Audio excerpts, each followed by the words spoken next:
What's up, guys? It's obvious I live out in the woods, but we're back here. We're going to work on the bike. I got some of the stuff took apart. Just some lines from the radiator draining antifreeze out. Try to get that all flushed out, everything ready. But we're going to get on to the video now. We're going to start replacing some of these parts that are messed up from hitting that deer. I've got a new headlight laying over here. New upper stay, the mount that holds the front end on, I guess you could say.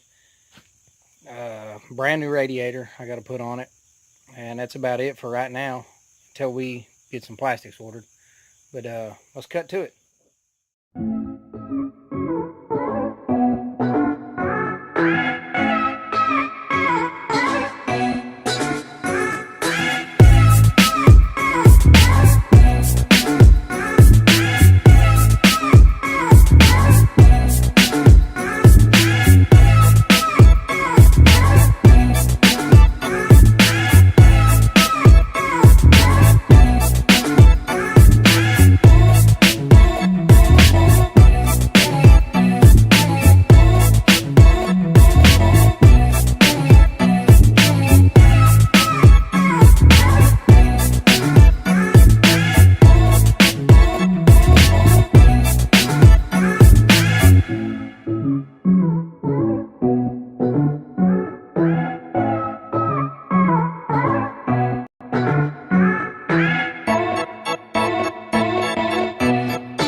Alright guys, it's getting there, but I give up for the day. It's dark outside. It's getting late. 9:30. I got to round up some screws. I'm all out, so we'll continue back on this. Apparently I'm missing some stuff from the wreck. Parts went flying. I mean, what can you say when you hit a deer running like 60 miles an hour? I mean, I'm safe. That's all that matters. We'll put her back together. Get some new parts eventually. Got some cracks and stuff in the front. It's all busted up. About the only piece that's possibly usable left of the front end, other than, you know, like the forks and stuff. Forks is all good. But yeah, we'll get back to it and see y'all later.